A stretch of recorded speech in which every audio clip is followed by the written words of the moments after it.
Tem uma reportagem interessante na nossa página do UOL, que fala, ouviu vários especialistas em relações internacionais, que foram ouvidos aqui pelo UOL, e que afirmam que essa firmeza da China, que é justamente esse ponto, né, do qual até o presidente Lula fala, que a guerra é contra a China. Por quê, né? Essa é a questão que é colocada como manchete aí. Entenda por que a China não recua. Por que a China segue nesse cabo de guerra? Por que eles elevam a voz para encarar os Estados Unidos? Que China é essa, né? Que país é esse?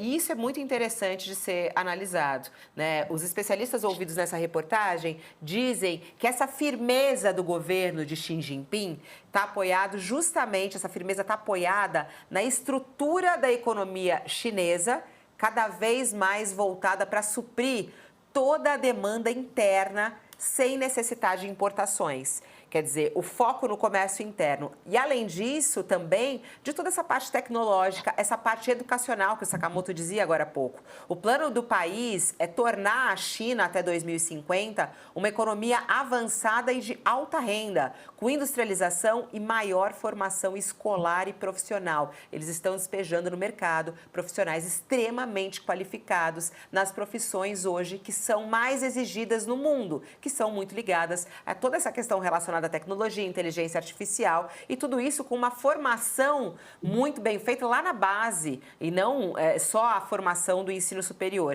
A China aposta hoje em 3 pilares: urbanização, industrialização e cultura de poupança. E esses 3 princípios norteadores: abertura, compartilhamento e inclusão. Outro passo é também a criação da moeda digital para reduzir a dependência do dólar. Esse é um outro ponto e é isso também que incomoda demais Donald Trump. É muito interessante essa reportagem, ô Sakamoto, porque as pessoas ficam se perguntando, né?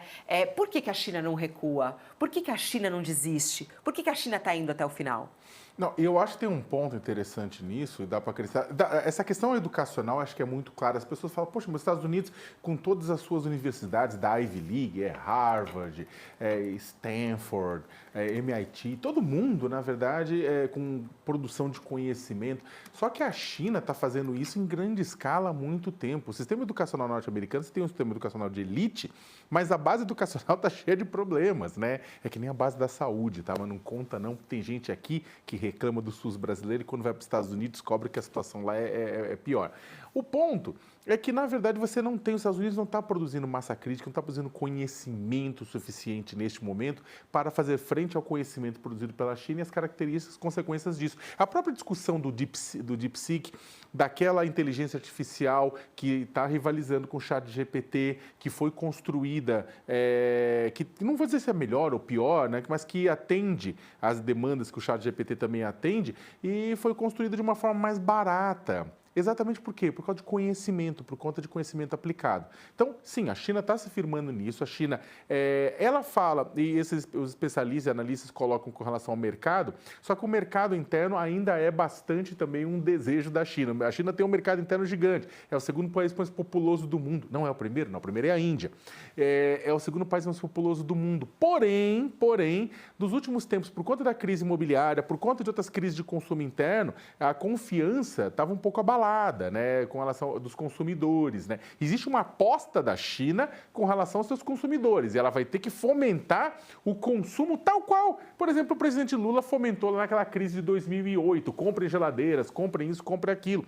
Então, a China vai ter que fazer isso, apesar de não ser muito claro ainda hoje qual que é o real potencial do consumidor chinês para poder absorver isso. Agora, a China tem um outro ponto, termino com isso, Fabiola, que também é o seguinte: a China também não pode piscar. Ela não pisca, é claro, por conta dela deter conhecimento, deter tecnologia, deter um grupo consumidor, mas ela também não pode piscar porque está em jogo, sim, neste momento, há disputa pela hegemonia econômica do mundo. Por mais que os dois falem que não é bem isso, que é aquela qualidade de vida dos seus habitantes, não. Existe uma disputa entre a China e os Estados Unidos pela hegemonia econômica do mundo. A China tem paciência, ela sabe que vai chegar lá, ela acredita que vai chegar lá, ela está espalhando, tem a Rota da Seda, tem acordos comerciais com o mundo inteiro, produção de infraestrutura, e isso assustou os Estados Unidos. A questão do Canal do Panamá é isso em grande parte, é a questão da rota chinesa, né,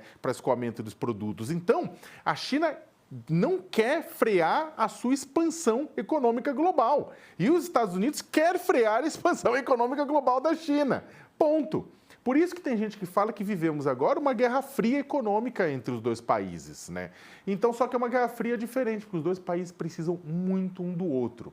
E aí, é isso. Se a China der para trás e falar, claro, Estados Unidos, bora lá, tudo que você quer, o plano chinês de décadas vai por água abaixo.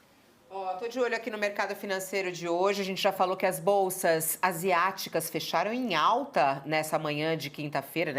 Para eles não é manhã, é noite já de quinta-feira, né? Mas chamou atenção ali, inclusive, a bolsa de Tóquio, que subiu 9% nessa quinta-feira no fechamento. E as principais bolsas da China também reagiram positivamente nessa quinta-feira.